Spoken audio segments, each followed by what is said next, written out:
My true story.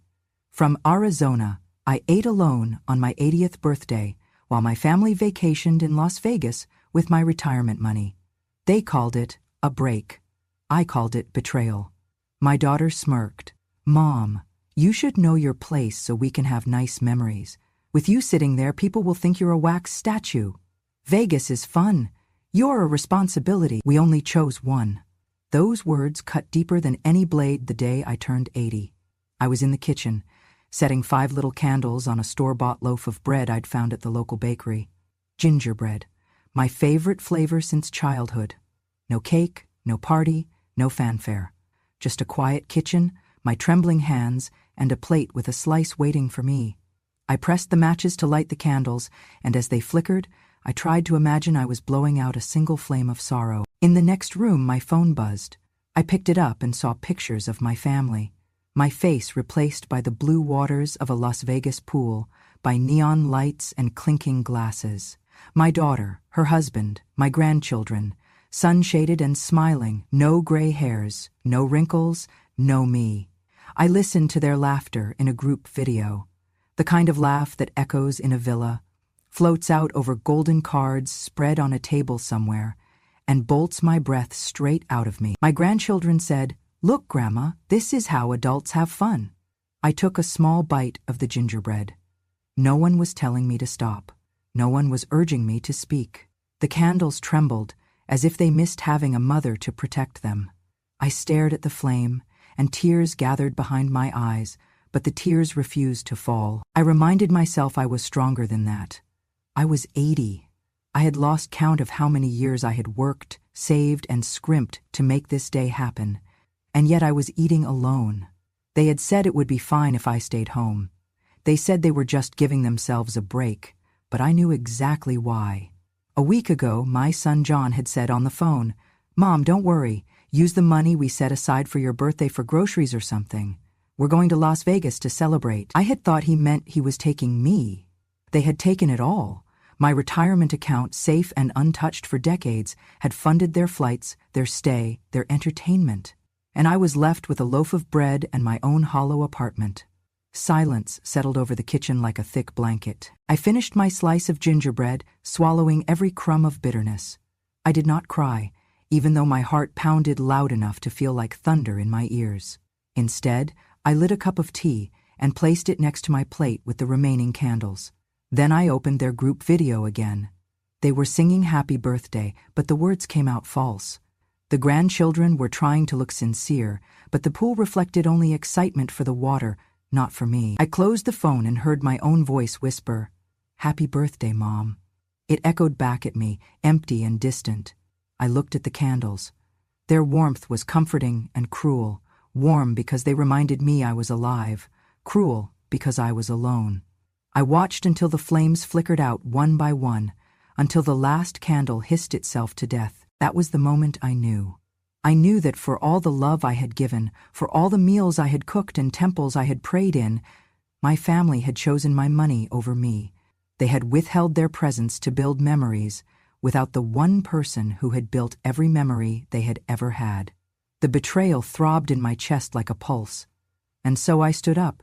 I cleared the plate and poured the tea. I walked to the window and watched the orange sunset drape across the horizon, tires of Vegas calling to them with neon promise, while I was left with dusk and a single empty chair.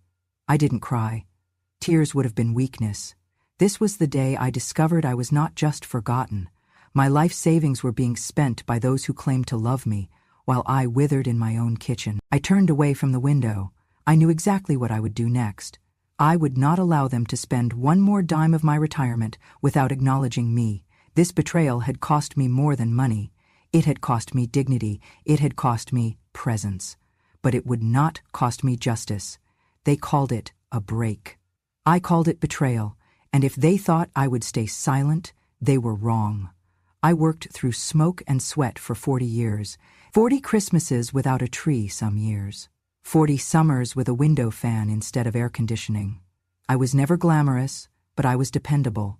I was never praised, but I was always present. I began working when I was 16, first as a dishwasher in a diner, then as a cleaner at a textile mill. later folding sheets and scrubbing tiles at a chain hotel off the interstate. I never complained. I never called in sick. I was the kind of worker who knew the names of people's kids but was forgotten the moment I clocked out. I never married, never adopted, never asked for help. I raised John on my own, and every time he needed something, I found a way.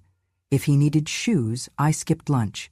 If he needed a field trip, I mopped floors late into the night.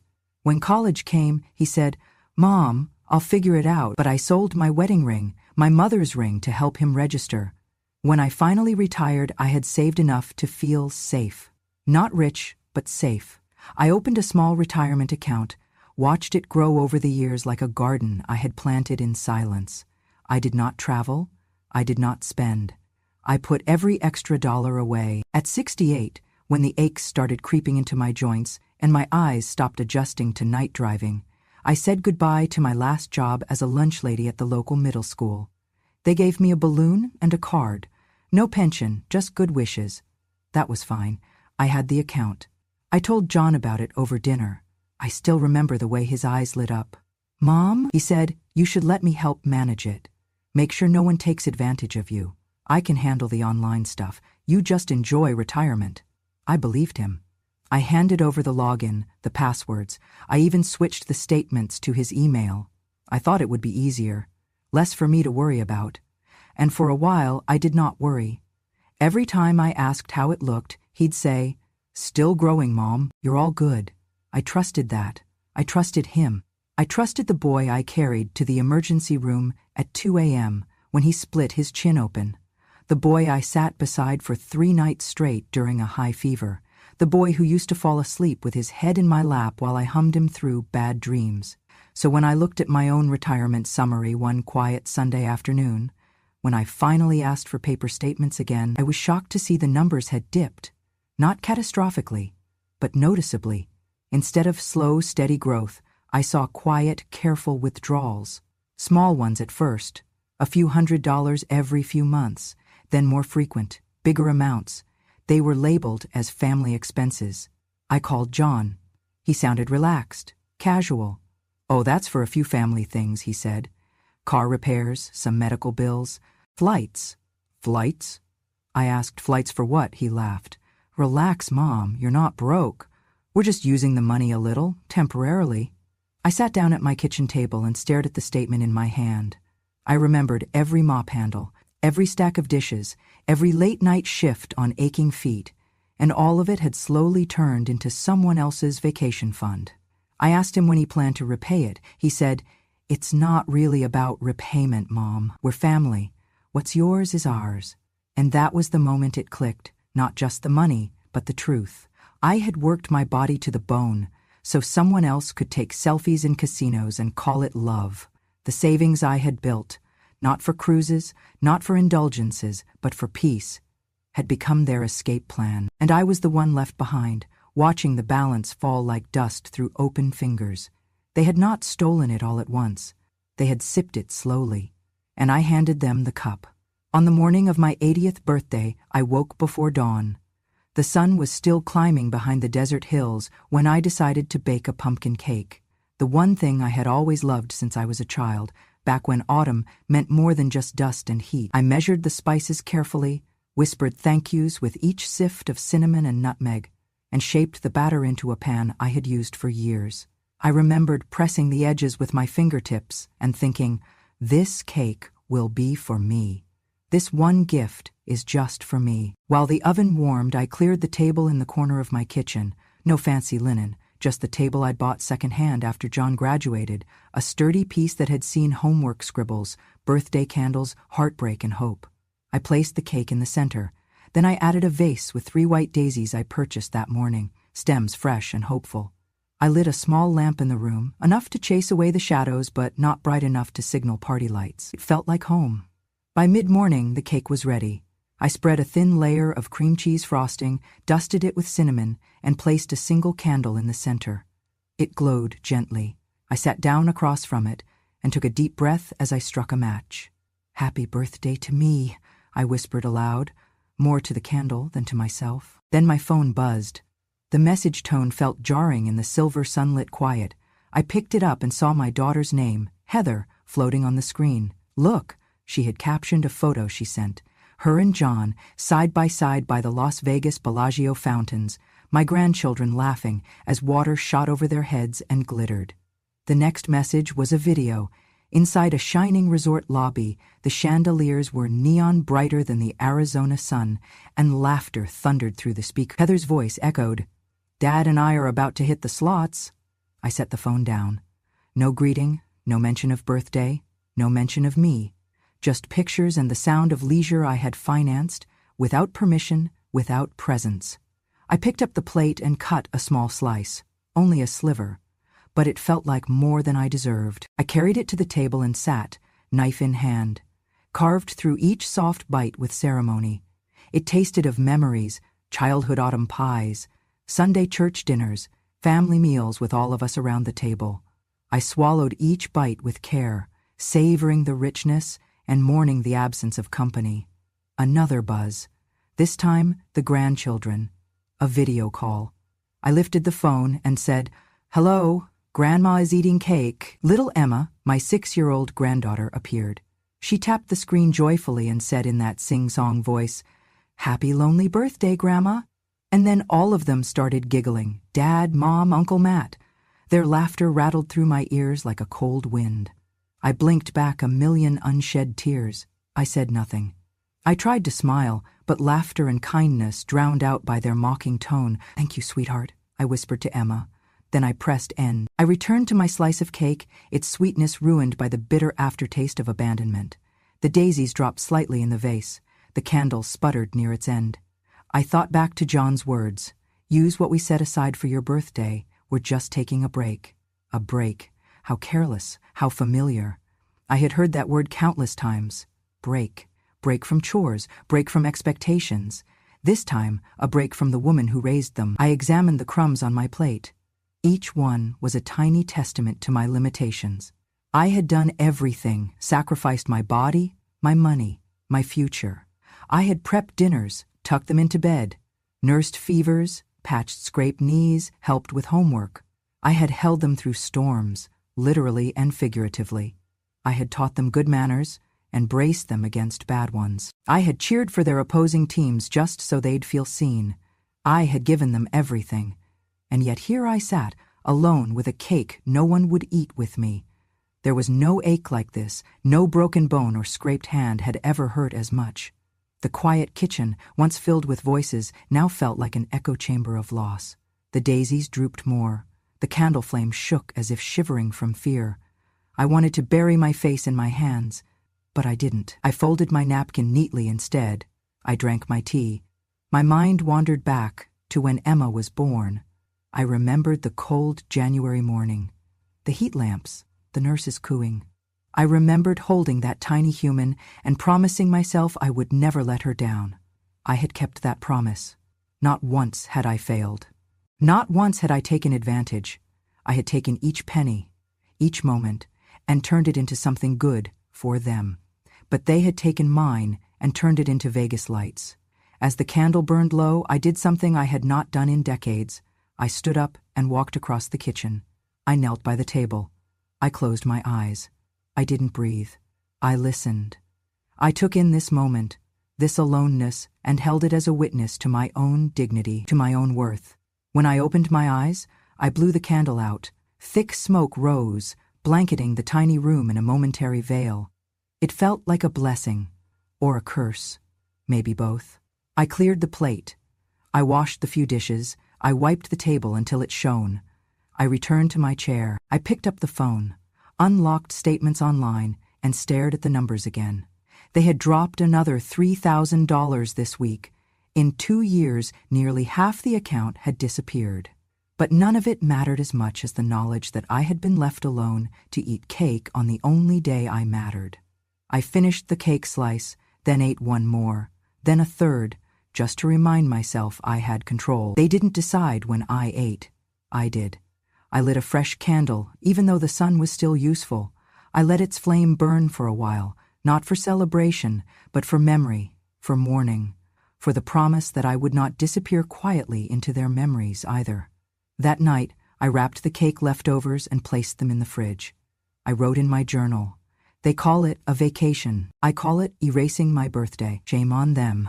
I went to bed early, bundled in blankets. I did not cry. I seldom cried. Instead, I lay still and let resolution settle in, like a stone finding its place. I had baked a cake for me, ate it for me. That moment, that choice, was mine, and tomorrow I would ask questions, hard questions. Questions about money, about respect, about what happens when your life savings become someone else's holiday fund. I would not be invisible, not anymore. They might have taken the candles from my table, but they could not take the fire that still burned inside me. I awoke the next morning with the taste of cinnamon and ache of betrayal still lingering in my mouth. I couldn't sleep, not after yesterday's revelations. So I made tea and sat in my favorite armchair by the window, the faint glow of dawn filtering through dusty blinds.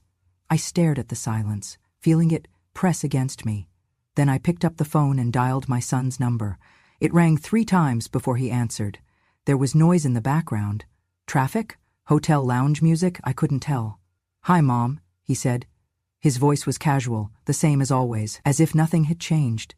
"John," I said, "can you tell me the name of the bank where the retirement account is held?" He paused. I could almost hear him weighing his words. "Mom, can we not do this today? We're on vacation." "A vacation you used my money for," I replied, and kept my voice steady. "I need the account number." He sighed, loud enough for me to hear. A pause. "Mom," he said, "just listen. We're only gone for a week. The account is fine. I will send you a statement." I closed my eyes. That statement, the one that had upset me to the core. I wanted to feel safe, but all I saw was my life being drained piece by piece. "John," I said again, firmer, "where is the money I saved?" "What money, Mom?" he asked. "It's your retirement account. We just used a bit for a trip." I felt my pulse tighten. "Used how much?" He hesitated this time. "Mom, like 3,000 total, for flights, room, meals at the resort, spa packages. It was our treat to ourselves. But it's fine. You'll get it back when we get home, no big deal." My voice was calm, too calm. "That money isn't yours to spend. It is if we're family," he said. I clenched the phone. I'd heard that line before, "What's mine is ours." But the reality felt like, what's mine is gone, and I'm the one left behind. "Are you going to give it back?" I asked. "Soon?" He laughed. "Mom, relax. You're 80. You should enjoy something for once. A massage in your seat would help you understand." I took a breath, my vision narrowed to the phone. I thought of crumbs of pumpkin cake and the laughter I never heard. I thought of those neon pictures flashing on my screen as though I were a ghost haunting their joy. "I want the money back," I said softly. He was silent a moment. "Give us a break, okay?" That was his final word before he hung up. A break. Later in the morning, I sat at my desk and waited. I resisted the urge to call the bank myself. I had, after all, given them the information. But I wanted to hear it from the horse's mouth. About 2 hours later, the phone rang. It was the bank. The voice was polite. A woman in a neatly clipped tone said, "Hello, Mrs. Rogers. This is Blue Desert Bank. I'm calling about your retirement account." I felt my pulse picking up. "Yes?" "Well, ma'am," she said, "there's been recent account activity that triggered a security protocol. A number of large withdrawals from locations far from your home. We've temporarily suspended access to prevent potential fraud." I stared at the phone. Suspended. Frozen. She continued, "You will not be able to use debit cards, make transfers, or withdraw funds at this time. This is reversible, but requires your verification in person, either at a branch or via notarized documentation." My throat went dry. So there I sat, phone pressed to my ear, words swimming in the room. I thought of her calling me older, unreliable. I thought of him laughing about my age, and now this. "Okay," I said, voice barely a whisper. "What do I need to do?" She recited the steps. I wrote them down. Then she said, "I'm sorry for the inconvenience, ma'am. You should be able to resolve this when you return to town. This is a common procedure." I thanked her and hung up. The silence in the room came crashing in. The bank had taken action. My money was out of reach, not gone but unreachable. Like me, I moved to the window again and looked outside. The sky was a pale blue, the sun warm. But I felt cold. Someone had blocked my account, not for my protection, but for someone else's gain. The nerve of them to call it inconvenience. I counted the steps it would take to get to the nearest branch. 50 yards. Yet I wondered if I had the strength to walk them. My throat felt thick, heavy. That afternoon I tried dealing with small things. I wrote notes for groceries. I thought of errands, but each time I picked up the phone, my mood changed. I dropped it again. Then I found the old journal tucked in a drawer, the one I wrote in when I celebrated my 60th birthday, in the same kitchen, with hearty chocolate cake and laughter swirling inside. I opened it and found the entry from 20 years ago. I had written, "Today I celebrate a life I built from my own 2 hands." I closed the book, because today at 80 I was still celebrating, but the foundation was shaking. I remembered something else. I had not transferred legal ownership of the account. I had let my son manage it, but I was still the account holder, the beneficiary, the one who signed every form. That meant I still had options. It was a Tuesday afternoon when I reached for the phone again, but this time I called the law offices of Carter and Hughes in Phoenix. I remembered Mrs. Carter had once introduced herself at a church meeting and offered pro bono help to seniors. I remembered the words on her business card. Advocates for dignity. When the receptionist came on the line, I said, "I need to make an appointment. It concerns account fraud and elder neglect." She was kind, urgent, setting a time for a consultation within 2 days. I hung up and looked at the clock. 2 days. As though I had planted a seed that would sprout. I stood up, walked to the fridge, opened it, and stared at the leftover cake. I closed it and turned away. I returned to the window and watched the afternoon sun dip. There I remained, breathing in the knowledge that I had snapped something back, my quiet determination. They thought it would be just a week. They thought it was their money. They thought I was 80 and old, but here I was, older and wiser. At dusk, I lit a single candle and sat with my tea. I no longer felt like a woman who had lost something. I felt like a woman who had woken up, and tomorrow I would go to the bank. I would prove my identity. I would give evidence. I would secure my money. And if the lines in the contract had cracks, I would widen them with legal counsel. I would not be forgotten again. They had locked me out. But it was they who would remain locked out when I found the key. That evening, I sat in the dim light of my kitchen, phone in hand, staring at the contract I had signed decades ago with the bank. I reread every paragraph, every clause, searching for the small print that would give me power back. I had already contacted the lawyer in Phoenix, and his voice had been firm and steady. "Mrs. Rogers, we will request an immediate investigation into irregular account withdrawals. We need any evidence you have." I found it then. The voice memo I had recorded 3 weeks ago. Without them knowing, during a family FaceTime when Heather was unplugged from the camera but still visible. Her words were sharp and cruel, but she thought no one was listening. I pressed play on the recording, and I heard her say, "Mom is dirty, outdated, and needy. She's an embarrassment. Going to Vegas with Dad will help us forget her." The way she said, "dirty," made my stomach churn. And then, "It's just better without her." She, thought I could be erased. I listened to it twice, tears threatening to fall. Then I pressed delete. I would not cry in this kitchen tonight. I would be prepared. The lawyer called back, telling me to gather all records and to meet the next day in Phoenix. He said the bank would need a formal affidavit and supporting material. He told me to expect backlash, resistance. Families don't often weaponize money against one another. But I wasn't in most families. The next morning, my lawyer, Mr. Carter, called the bank and requested a precautionary hold on any further withdrawals. He explained that Mrs. Rogers suspected elder financial abuse. The bank complied. They froze the account, but said the money remained secure. Then the paperwork began. They asked for a copy of the recording. I sent it. They asked for a statement detailing when and how I discovered the withdrawals. I wrote it out. The day I asked John, the sums I saw, the final straw. I described their trip to Las Vegas and the detail that it had been paid for using account funds. And then came the first email from Heather, her tone defensive. "We thought that was our money. We don't know why you're making such a big deal." We saw it as family. Mom, I'm sorry you feel attacked. I forwarded the email to Mr. Carter. He replied, "This is standard. One side offers empathy. We need facts." That evening, the bank called again. They informed us that the recorded sample and affidavits had triggered their internal fraud department, meaning they would hold the funds indefinitely until a final decision was made or legal judgment reached. I exhaled. For now, I was safe. But I had more to do. I went to the basement and pulled out a shoebox labeled Letters to M.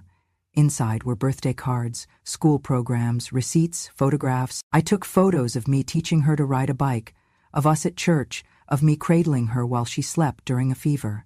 I gathered them in a folder to hand to the lawyer. Documentation of my lifelong presence, my sacrifice, and the foundation of our family. The next day, we met. Mr. Carter looked through the photos, nodded. He carefully threaded into his briefcase the printed transcript of the recording, the bank statements, and a timeline of my requests. "Next step," he said, "is the provisional hearing. They will want to argue that the withdrawals were consensual and the temporary freeze will likely be extended. You just need to show they breached trust and that you were coerced by family expectation." He paused, looking at me. "Do you feel ready to come forward if this goes public?" I thought about the night I ate cake alone. I thought about those daisies. I thought about voice memos hidden in the shadows. "I'm ready," I whispered. A week later, I was inside a courtroom for the provisional hearing. The judge looked older than I was, steady and quiet. Opposing counsel spoke for the family. They said the withdrawals were used for family expenses with implied consent. They said I loved them. They said that John and Heather believed they were preserving memories for all of us. I stood quietly to one side. When it was my turn, Mr. Carter asked me to describe the withdrawals. I told the judge. They took the money without asking. They didn't tell me the date or purpose of the Las Vegas trip. I didn't mind helping until I discovered it online. I had no idea how much had been withdrawn until I saw it diminishing week by week. I handed the judge the recording transcript. He held it quietly, then asked the bailiff to play the audio. Heather's voice floated through the courtroom, cold, casual, demeaning. Mom is dirty, outdated, needy, her throat closed, but she had to stay silent while her own words filled the room. When the recording ended, I looked up. Heather's face was pale, John's eyes went to the floor. I felt a burst of relief, like light through dark clouds. Judge Brooks leaned forward.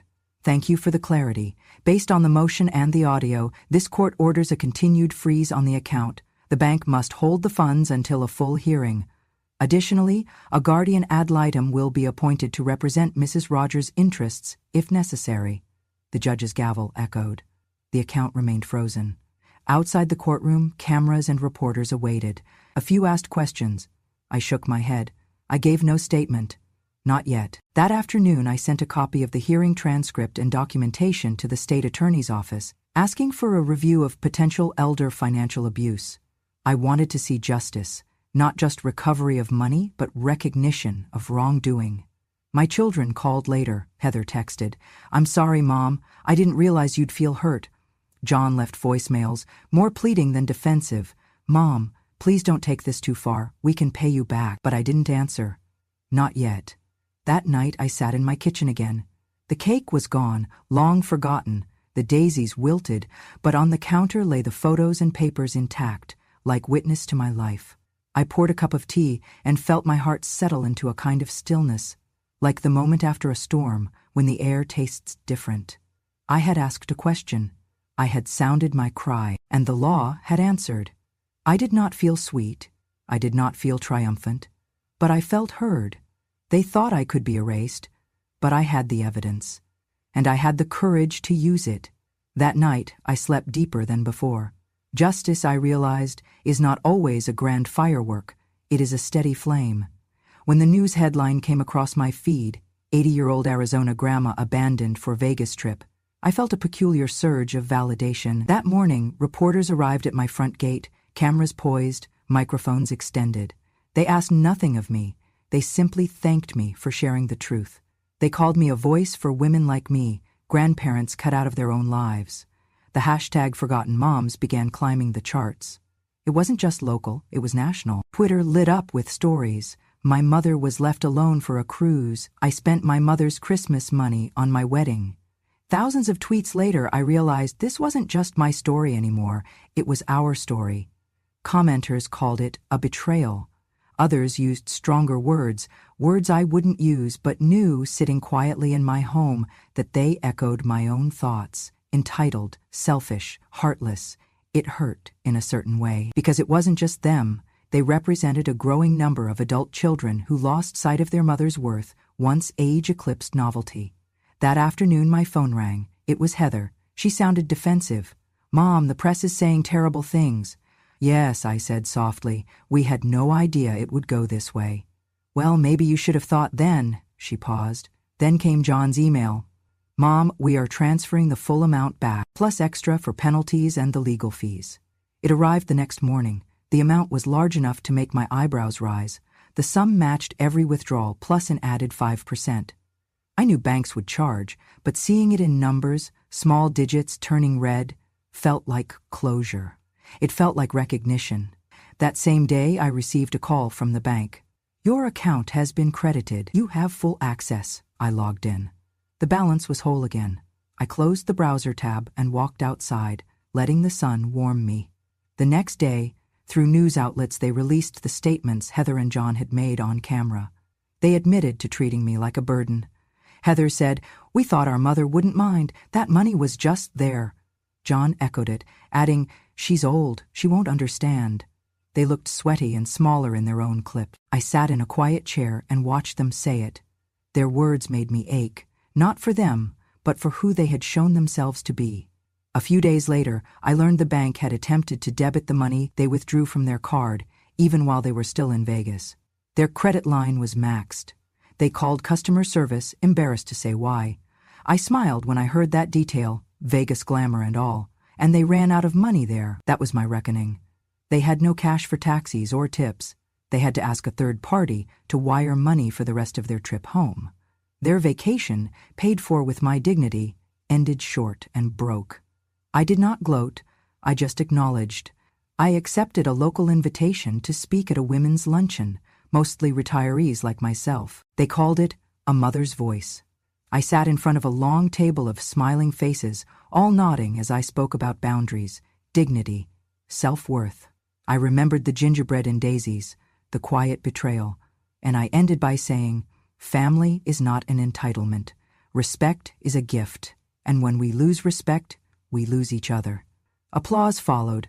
I closed my eyes for a moment and let the warmth roll over me. Walking home that day, I felt lighter, not because I had restored my bank balance, but because the record had been set straight. People saw me as more than a forgotten figure. They saw me as a mother who wouldn't be erased. That night, as I sank into bed, I realized something profound. Getting your money back is one thing. Getting your place back is another. They may have called me outdated and burdensome, but the world had already decided I was something more. They came back late one evening. I knew they were home long before I saw them, because the desert air stopped being quiet and filled with the sounds of a car door, footsteps crunching on gravel, and distant voices calling my name. "Mom, Mom," I had prepared for this. Long before they left, I deleted my old phone number, blocked their messages. I had no intention of welcoming them back so easily.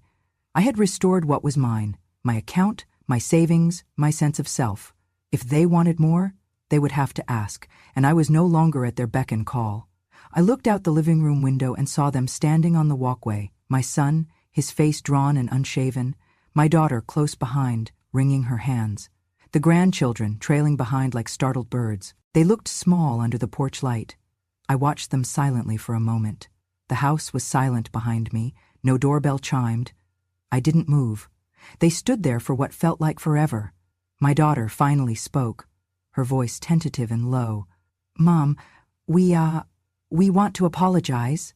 Her lips trembled. The grandchildren shuffled their feet, but I did not open the door, because justice isn't always delivered in words. After several minutes, I pressed a button by my door and the porch light turned off, then flickered back on as a cover letter appeared, pinned under the doormat. I watched as my daughter stooped to pick it up. Her husband's arms encircled her. I looked away until she stepped back. Then I walked toward the doorway, picked up the letter. and read it. "Mom, we're sorry. We thought we were doing right by you. We didn't know how much it hurt. Please forgive us." I folded it once, twice, neatly, and stepped away, leaving it open-faced on the kitchen island. That night, I wrote my own reply on a lined envelope and slipped it outside their car tire before they could leave. Inside it, 3 lines. "That money was mine. You had no right to take it. I do not hate Vegas. I hate your silence. I have donated it all to the Forgotten Mothers Fund. I did not ask for forgiveness. I didn't want to thank you. I did want acknowledgement and truth." At dawn the next day, I drove to the bank and authorized the final withdrawal. The entire remaining balance, over $50,000, disappeared from my account. It moved neatly into a charity I had established a few evenings before, the Forgotten Mothers Fund. It became my legacy, a seed planted in desert soil for women who had been overlooked or abandoned in their later years. I returned home and saw, through the window, my son stepping out of his car, his eyes red. He held a small bouquet of daisies, the same flowers I once used to decorate my table. He shuffled to the front door and pressed the button to ring. The buzzer sounded.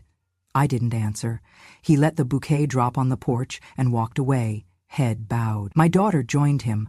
The grandchildren lingered, unsure. They looked at me through the window, their expressions vacant. None of them had the courage to knock. I closed the curtains. The sense of peace that followed was profound. My house was mine again. My walls heard my footsteps. My floorboards remembered every night I woke to care, every night I lay awake with worry. The cleaning and cooking, the scarce vacations, the years of quiet toil without acknowledgement, all still lived here, in the broken tiles and the faded welcome mat. That night I stood at the window again. In the emptiness of the yard, I saw the daisies. They were wilted now, offered, then discarded, like me. But the seeds lived in my memory. They came home, hoping I would welcome them. Instead, I welcomed myself. I still feel sad sometimes, because love is complicated and loss can hurt.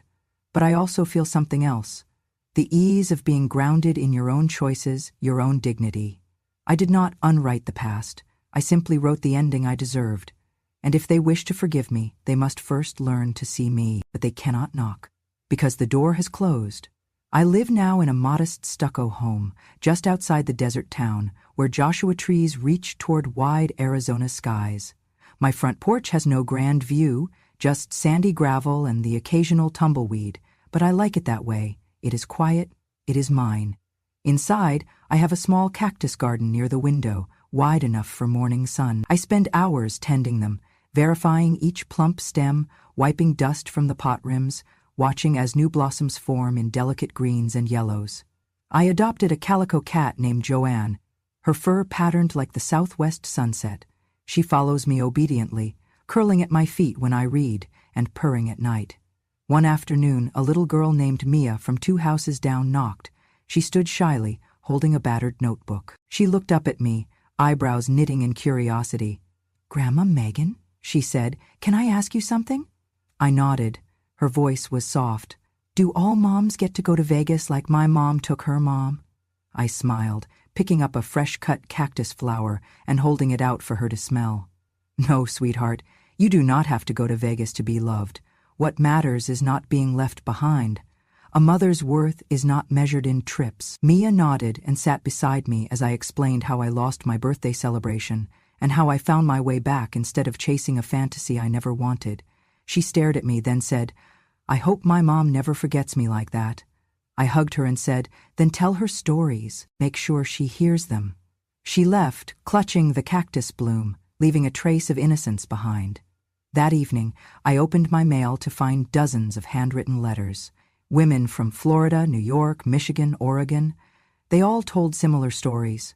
Mothers forgotten, abandoned, overlooked. One woman from North Dakota wrote, "Your story gave me permission to say no." Another in Virginia wrote, "I brought my grandma to her birthday this year, even though she's old and boring." Their words felt like soft rain on weary roots. I answered as many letters as I could, just a line or two. "You are not alone." Each letter fueled something inside me. It made me feel seen beyond my own front door. I continued writing in my journal each night. Yesterday I wrote, Today I planted 10 cactus starts donated by a neighbor. I planted them in a circle because families, like cacti, can grow strong when their roots support each other. I also built a small website for the Forgotten Mothers Fund, dedicating it to mothers left out of celebrations or robbed of dignity. It's modest, a photo of me holding daisies at 80, the story of my birthday alone, a short tribute to mothers everywhere.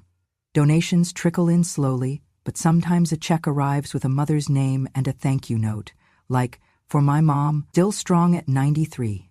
My days go like this now: sunrise and tea, tending plants, answering mail, writing. Afternoon walk with Joanne, supper made simply, rosemary chicken or lentil soup depending on the day. I sleep early. No regrets, no illusions, just peace. Tonight, the desert sky is open and scattered with stars. I sit on the stoop with Joanne on my lap. The air is cool. In the distance, headlights flicker along the highway, some heading to Vegas. I watch them and feel a gentle ease in my chest. I do not regret staying behind. I've learned that life's worth is not decided by neon lights or extravagant gestures. It is measured by who shows up. I've learned that owning your presence is stronger than giving up your absence. I've learned that love without acknowledgement is just an empty promise. As I scratch Joanne behind her ears, I open a letter from California dated yesterday. It says, "I saw your story on TV. My mother was in an assisted living facility and stopped getting calls during the holidays. This year, I drove over, brought her dinner. She said it made her feel whole again. My heart swells. That is all I needed, because in honoring myself, I have reminded others how to honor their mothers too. I look up at the stars and whisper, I was forgotten once, but not anymore. And with that, I turn off the porch light, letting the darkness settle around me. Not because I am hidden, but because I am finally comfortable with being seen in my own quiet. I no longer seek the applause of Vegas lights. I have my garden, my feline, my stories, and a world that hears me. I don't need my children around me to feel complete. I don't need apologies whispered through a closed door. What I want is simple, not to be folded away like an outdated photograph, tucked behind newer, brighter memories. Yesterday I stood on a small sand dune outside my house. I wore a dress I had sewn years ago, linen with a floral print that reminded me of spring mornings. The sun was dipping low, desert's blood orange. I closed my eyes and lifted my face to the breeze, feeling the warmth on my cheeks. I had Joanne curled around my ankles and the desert stretching out before me, endless, open, and mine. A neighbor came by and snapped a photo. No fuss, no announcement. Just me, grounded in the earth, wind tousling my hair. For once I wasn't cropped out. I was in the frame, whole, not just part of the scenery. And that image, me, smiling, standing tall on a dusty hill, became my graduation of sorts. Not from life, but from invisibility. I wrote in my journal that night, I spent 80 years building a life visible only to those who cared enough to look. Now I stand open and unhidden. I deserve the air I breathe, the ground I walk on, the dignity I hold in this smile. I'll tell you this, I have no ill toward Vegas. I have no need to visit or relive those neon illusions. My heart beats to a different rhythm now. Cactus blossoms, tea at dawn, letters from women who found strength in my story. Not long ago, a friend sent me a quote, "Do not go where the path may lead, go instead where there is no path and leave a trail." I kept that written on my fridge, because I didn't need their applause, I needed their awareness. And mine. People called me the grandma who stood her ground, but I don't see it that way. I just see a woman who refused to be erased. And so, here, on this red sand, with cactus and sky, I choose the story I deserve. I choose presence over absence. I choose quiet dignity over hollow celebration. I choose not to be a legend to be whispered about once a year, but a person to be remembered every day. If you've ever been the one folded behind the scenes, the one erased for convenience, hear me when I say, you are not invisible. Your seat is not empty unless you let it be. I did not need my family's approval to exist. I needed only to stand in my own truth, and that is enough. Thank you for listening to my story. If it reminded you of your own mother, or the grandmother you wish you'd understood better, or the silent strength of a woman who gave everything and asked for nothing, then I invite you to stay a little longer. On this channel, Grandma True Stories, I share the truth they tried to bury, stories of betrayal, quiet revenge, and the power of remembering. Not loud, not bitter, just true. So if you believe that wisdom doesn't shout, it remembers, and that revenge has no expiration date, then hit that subscribe button. There are more stories waiting to be told, and this grandma isn't done speaking yet. Thank you for listening, and never forget, the quietest woman in the room remembers everything.